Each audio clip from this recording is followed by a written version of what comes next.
നാട്ടിലിറങ്ങുന്ന കടുവയും ആനയും കാട്ടുപോത്തും മാത്രമല്ല ഇപ്പോഴിതാ കോട്ടയം കുമരകത്തുകാരുടെ ഉറക്കം കെടുത്തി നാട്ടുകാരെ ഒന്നടങ്കം തലങ്ങും വിലങ്ങും ആക്രമിക്കുകയാണ് ഒരു പരുന്ത്. ഇക്കഴിഞ്ഞ നാളിൽ കുമരകം വള്ളാറ പുത്തൻപള്ളിക്ക് സമീപം ബലിയാത്ത് വീട്ടിൽ വീട്ടമ്മ ഗ്രേസിയാണ് അതിക്രൂരമായി ഈ പരുന്ത് ആക്രമിച്ചത്. പരുന്തിന്റെ ചിറകടി തലക്കേൽക്കുകയും നഖം കൊണ്ട് ചെവി കീറുകയും ചെയ്തു എന്നാണ് വിവരങ്ങൾ. ചെവിക്ക് 10 തുന്നൽ ഇടേണ്ടി വന്നിരിക്കുന്നു. വലത് ചെവിയുടെ മുകൾ ഭാഗം കീറുകയും കമ്മൽ വരെ പല ദ്വാരങ്ങൾ ഉണ്ടാവുകയും ചെയ്തു. ഗ്രേസി അടുക്കളയിൽ നിന്നും പുറത്തേക്ക് ഇറങ്ങി തിരിച്ചു കയറുമ്പോഴാണ് അപ്രതീക്ഷിതമായി ഈ പരുന്ത് പറന്നെത്തി ആക്രമിച്ചെന്നാണ് വിവരങ്ങൾ. സംഭവത്തിൽ ചെവിയേറ്റുപോയ വീട്ടമ്മ ഉടൻ തന്നെ കുമരകം മെഡിക്കൽ സെന്ററിൽ എത്തിച്ചു. പ്രാഥമിക ചികിത്സയ്ക്കൊപ്പം തന്നെ വിഷബാധ ഉണ്ടാകാതിരിക്കാനുള്ള കുത്തിവയ്പടക്കം നടത്തിയെന്നാണ് വിവരങ്ങൾ. കോട്ടയം സെന്ററിൽ എത്തിച്ചാണ് തുന്നലിട്ടത്.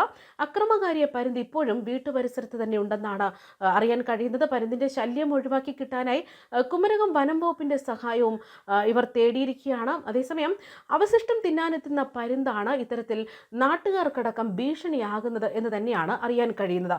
മാത്രമല്ല സാധാരണഗതിയിൽ ഒരു പരുന്ത് ഓരോ ദിവസം അതിൻ്റെ ശരീരഭാരത്തിൻ്റെ 2-3 മടങ്ങ് ആഹാരം കഴിക്കും. വളരെ അധികം ഊർജ്ജം അവയ്ക്ക് ആവശ്യമാണ്. അതുകൊണ്ട് തന്നെ ആഹാരം കഴിക്കാതിരുന്നാൽ പോലും 2-3 ദിവസം പോലും ആക്റ്റീവായിരിക്കാൻ അവയ്ക്ക് സാധിക്കില്ല.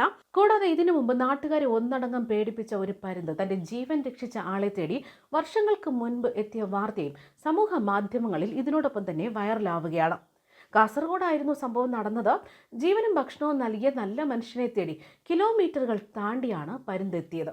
ഓടയം ചാൽക്കോടത്തെ ഷാജിയെ തേടിയാണ് ഇത്തരമൊരു പരുന്ത് കോടാത്തേക്ക് എത്തിയത്.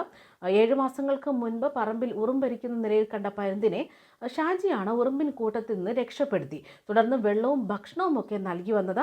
1 മാസം മാത്രം പ്രായമുണ്ടായിരുന്ന പരുന്തിൻ കുഞ്ഞിനെ ജീവൻ തിരിച്ചു പിടിച്ചതോടെ ഷാജി ഇതിനെ സ്വതന്ത്രമാക്കി വിട്ടെങ്കിലും ദൂരേക്കെങ്ങും പോകാതെ ഈ പരുന്ത് ഷാജിയുടെ വീട്ടു പരിസരത്ത് തന്നെ കഴിഞ്ഞുകൂടി. തന്നെ വിട്ടുപോകാൻ കൂട്ടാക്കാത്ത പരുന്തിന് ഷാജി ഭക്ഷണം കൂടി നൽകിയതോടെ പരുന്താകട്ടെ ഷാജിയുടെ ഉറ്റ ചങ്ങാതിയായി മാറി. തുടർന്ന് ഇക്കഴിഞ്ഞ 7 മാസമായി പരുന്ത് ഷാജിയുടെ വീട്ടിലൊരു അംഗത്തെ പോലെയായി മാറുകയായിരുന്നു. ഓട്ടോ ഡ്രൈവറായ ഷാജിക്കും കുടുംബത്തിനും നാട്ടുകാർക്കോ ഈ പരുന്തിനെ കൊണ്ട് ഒരു ഉപദ്രവവും ഉണ്ടായിട്ടില്ല എന്നാണ് വിവരങ്ങൾ. ഷാജിയുമായി വല്ലാത്ത അടുപ്പം പ്രകടിപ്പിച്ച പരുന്ത് വളർത്തു കോഴികളെക്കാൾ സ്വാതന്ത്ര്യത്തോടെ കഴിഞ്ഞു വരുന്നതിനിടയിൽ അയൽവാസികളിൽ ചിലരാകട്ടെ ഈ പരുന്തിനെതിരെ പരാതിയുമായി വനപാലകരെ സമീപിച്ചു. ഷാജിയുടെ വീട്ടിലുള്ള പരുന്തിനെ കണ്ട് കുട്ടികളടക്കം ഭയപ്പെട്ടു എന്നാണ് അയൽവാസികൾ വനപാലകരെ അറിയിച്ചത്. Kanhangad forest range officer K Ashraf, Panathady section forest officer V Sheshappa എന്നിവരുടെ നേതൃത്വത്തിൽ വനപാലകർ ഷാജിയുടെ വീട്ടിലെത്തി കാര്യങ്ങളൊക്കെ മനസ്സിലാക്കി പരുന്തിനെ പിടികൂടാൻ ശ്രമിച്ചെങ്കിലും ഫലമുണ്ടായില്ല. അതായത് മനുഷ്യരോട് ഇണങ്ങിയ പരുന്ത് ഉപദ്രവകാരി അല്ലെങ്കിലും പരാതി ഉണ്ടായാൽ ആ സാഹചര്യത്തിൽ പരുന്തിനെ ഉപേക്ഷിക്കണമെന്ന് തന്നെയാണ് വനപാലകരുടെ നിർദ്ദേശം. എന്നാൽ ഇതിന് വഴങ്ങി മനസ്സിലാതെ ഷാജി പരുന്തിനെ പിടികൂടി വനപാലകർക്ക് കൈമാറുകയും ചെയ്തു.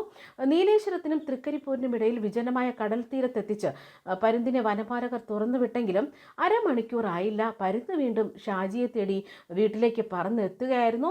വീട്ടിലെത്തിയ പരുന്തിനെ വനപാലകരുടെ നിർദ്ദേശമനുസരണം 2ാം തവണയും ഷാജി പിടിച്ചു നൽകി. റാണിപുരം വനത്തിനകത്ത് ഉപേക്ഷിക്കുന്നതിനായി റാണിപുരത്ത് എത്തിച്ച് വനപാലകർ കൂട്ടിലടച്ച പരുന്തിനെ വീണ്ടും കൂട് തുറന്നുവിട്ടു. അന്ന് രാത്രിയോടെ തന്നെ ഷാജിയുടെ വീട്ടിലേക്ക് ഈ പരുന്ത് തിരിച്ചു വന്നു. അതായത് എവിടെ കൊണ്ട് വിട്ടാലും പരുന്ത് ഷാജിയെ തേടി തിരിച്ചെത്തുന്നതായിട്ട് തന്നെയാണ് വനപാലകർ പറഞ്ഞത്. സ്നേഹം നിറഞ്ഞ ഈ പരുന്താകട്ടെ പിന്നീട് ഷാജിക്കൊപ്പം കൂടുകയായിരുന്നു. ന്യൂസ് ഡെസ്ക് കർമ്മ ന്യൂസ്.